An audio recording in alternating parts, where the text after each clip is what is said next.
of storytelling and retention.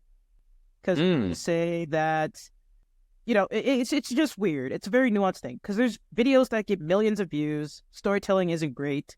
Retention isn't great. Both. But yeah, what do you think about it? Like, do these things matter? Do they not matter? Yeah, that's a great question. And I think I wrote, or I did an interview once with a strategist called Darby around storytelling. And it was like specifically, I think kind of out of the gate, I was just asking him to like demystify what storytelling means, because you said it, this huge buzzword. But this is it. I still don't really know. I don't have a definition for it. And I've almost stopped trying, because I think all I'm focused on is creating the most engaging video possible for the viewer that I know I'm targeting, whoever the client is, whatever it is.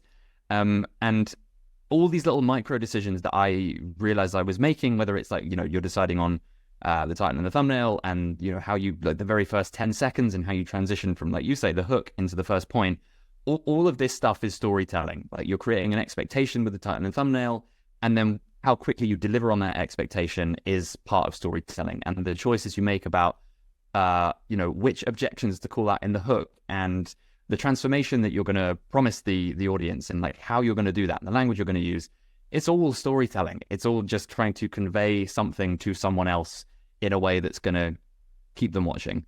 And so, yeah, I think that's my takeaway, is that I've stopped trying to define it. Just try and make engaging videos for your audience, and chill out. I like it. Yeah.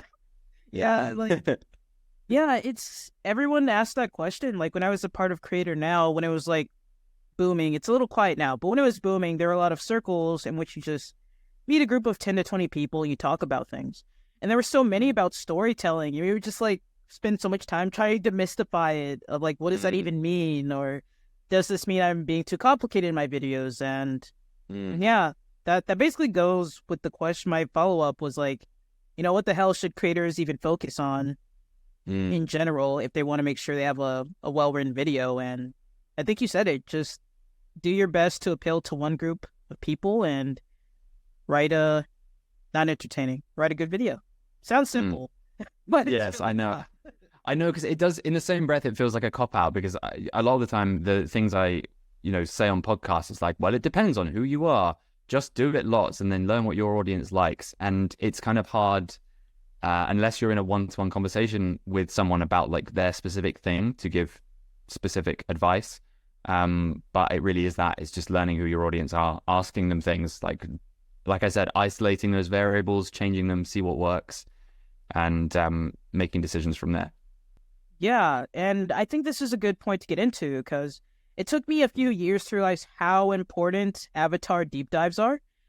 Because, YouTube's exciting when you get into it. You want to build, you want to write, you want to do the thumbnail. You don't care about the avatar stuff. Yeah. But for you specifically, why do you think it's so important, and why people just aren't taking it as seriously as they should? Yeah.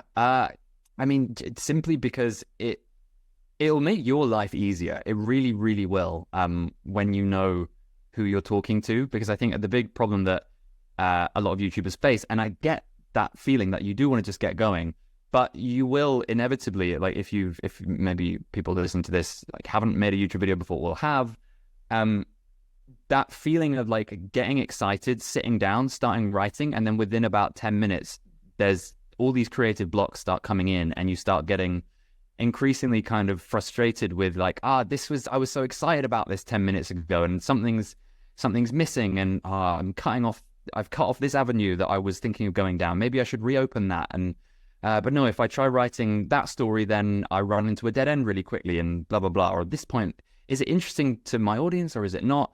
There's all these thoughts going around your head, and like we said a lot, blank canvas. You can literally go in any direction, which is great, but it's also a curse, because when you can turn any way and you can go any way, how do you know which way to go? And the only way to do that is, in my opinion, to know who it is you're talking to. And like, there are exceptions within this. Like, you might have some videos that are consciously targeting a kind of wide range of people. Maybe you're going for broad appeal, top of funnel, get people into my channel, get them to, start a relationship with me as a YouTuber. And then later on, I can kind of target specific people for specific purposes with more kind of niche content ideas. But yeah, like on the whole, to know what it is you're trying to say, you need to know who it is you're trying to say it to. And it will just, like I say, your life will become so much easier because you won't have to be thinking, is it more engaging to say this or that? Or like, should I mention this particular, difficulty of growing parsnips? Or should I like talk more about the soil that you need to grow the best parsnips? Or should I talk about the tools that you need to grow the best parsnips?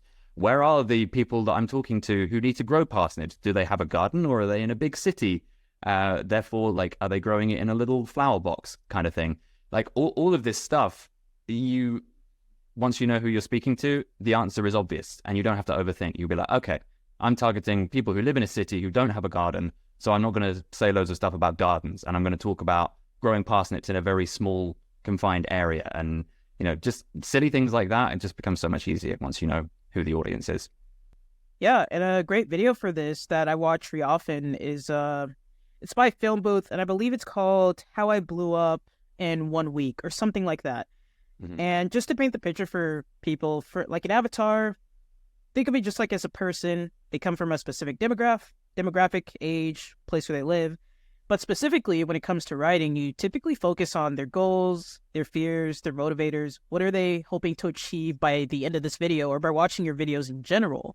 And to bounce it back to you to paint that picture even better, like what did an avatar look like for an Ali viewer versus a Mike Shake viewer?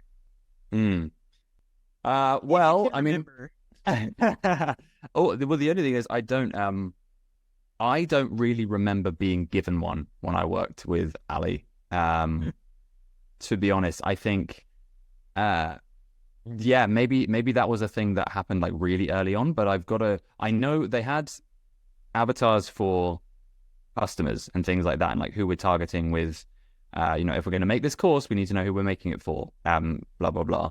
And I guess YouTube is ultimately just marketing. So it's like, there were probably some crossovers, but I don't remember getting one. For Mike stuff, I guess the level of depth, I think, can vary depending on who you are. And it's not like you have to go to like an absolutely like crazy, crazy depth. But for Mike, it was things around like, they're probably going to skew slightly younger. They're watching this content because they want to be inspired to try out some of these skills.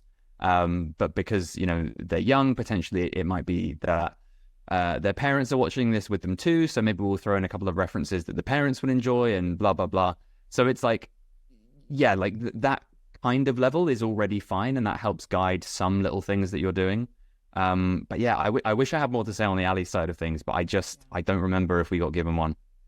It's a little tricky because, like, would you say that there's different levels of depth you need to go to for an avatar for some channels versus others? Because I think Ali's was easier when he first got started. I mean, I'm cheating a little bit because I took PTOA like the first cohort. So basically, his avatars when he started doing the doctor stuff was like, students who want to improve their grades and who want to do all these different strategies and things to, just do better in school, get better sleep.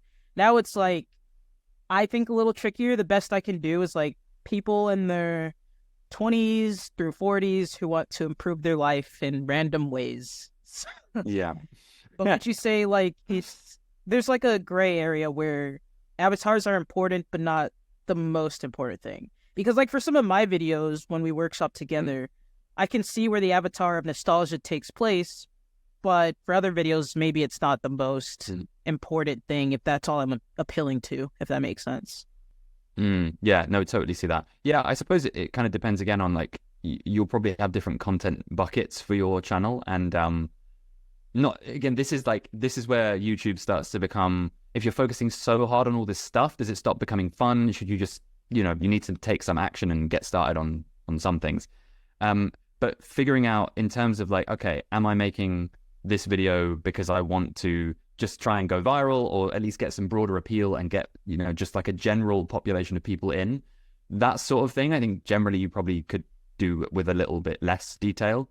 But then, yeah, if the point of a particular video is like, I want to sell my thing through this, then ultimately it becomes as important as for just general marketing, because you need to know the spending habits of these people, like what kind of amount of money do they make, where do they live, do they buy based on logic or emotion, all of that kind of thing. So yeah, I guess it depends how niche your video is, though that's kind of a on the fly hypothesis rather than something that's like well researched.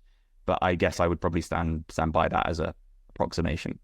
Yeah, avatar stuff, super helpful, really good exercise regardless, but I do say it mainly pertains to education or edutainment channels, and a little bit on the entertainment side, because for me, with my videos, nostalgia is a big thing, and losing that feeling of childhood is a big thing, as well as other things, so yeah. Yeah, that's cool. And we can just briefly talk about the other buzzword, because I think you did, and feel free to correct me, did you do at least 30 to 60 issues of like breaking down retention graphs? I think, well, the database that has them in has like 80 or so graphs, and I did. Whoa, okay. But I did 3 per week, so probably, yeah, I don't know, maybe like 20 to 30 issues of that. Well, yeah, after breaking, because, yeah, essentially just break down what you did with the retention graphs. You could say it way better than me. Sure. Okay, yeah, so the newsletter started as a thing where I didn't know what I was doing with my newsletter. I was just scrapping for a random topic each week. And then one week I was like, why don't I go back through a bunch of retention graphs for videos that I've written for clients and figure out where I went wrong, basically, and why retention dipped, and, offer some thoughts on that. Because, you should always, I think the aim is that you look back on previous work of yours and you can see where you improve, or where you could improve, and where something was just really bad. And that particular issue did really well in terms of engagement, and I tweeted about it and it did well in terms of engagement there. So I thought, right, this is resonating. So I just asked people to send me their graphs.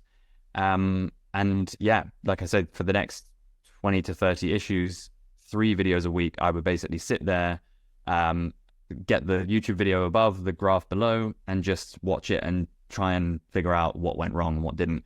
There's obviously an extent to which this reverse engineering thing is like, it's easy enough to see when you can see where people have left, to ascribe a reason to it. So there are some limitations in how useful this is, but it definitely helped me to spot the patterns and things that would go wrong consistently. But for me, that process was, yes, there are those granular moments where you can think, okay, there's a big spike here or a big dip here, what went wrong? But a lot of the time, like we were saying with the Mike Shake video, it helps to take the whole video in its entirety. And so that's like the first thing I'll do, is just watch it through with keeping an eye on the retention graph and just starting to formulate some thoughts. But often it helps to get a sense of the whole video first, and then you can go in and check out the granular details. Yeah, and you were someone that was pretty dedicated to just going through those charts. You'd like tell people, if you have a retention graph that you'd like to share, I'd be happy to go through it. And from just doing almost 100 of them, like, what was your biggest takeaway about retention in general? Ooh, that's a really good question. I think the thing that I would often come back to, or a lot of the points would end up relating to, is just keeping the audience oriented within the structure and just letting people know where they are, because it's so easy to get distracted. And when your video is even like 10 minutes long, if I've forgotten what the point of the video is after 5 minutes or 6 minutes or in 2 minutes, whatever, it's just an effort for me to have to like think and to remember what this video was, or to go back to the start and think, wait, what are we actually figuring out here? And so that's why maybe I'm skewed by having kind of a really like, I'm not like amazing at math or anything, but like just a math oriented kind of brain where I like to know where I'm at. And so, yeah, breaking your video down into segments, telling people what those segments are, essentially, at the start of a segment, letting people know, like, not directly, like you can imply things, show things, but just giving the audience a sense of like, right, this is what we're going to figure out in this bit. This is what I'm going to see in the next couple of minutes. And I can understand why that is relevant to this grand plot that's unfolding. So yeah, keeping your audience aware of where they are in the structure is huge. You like have some conflicting thoughts on it though. Like there's times where you'll say, you'll like point out good retention tips, and they are really good and helpful. But then there's like other times where you'll just like really just put it out there. Like retention isn't like this big thing that's super Yeah. important. So Mhm. would you say you're kind of like in the middle ground of it, or do you lean more one way than the other? I think it depends.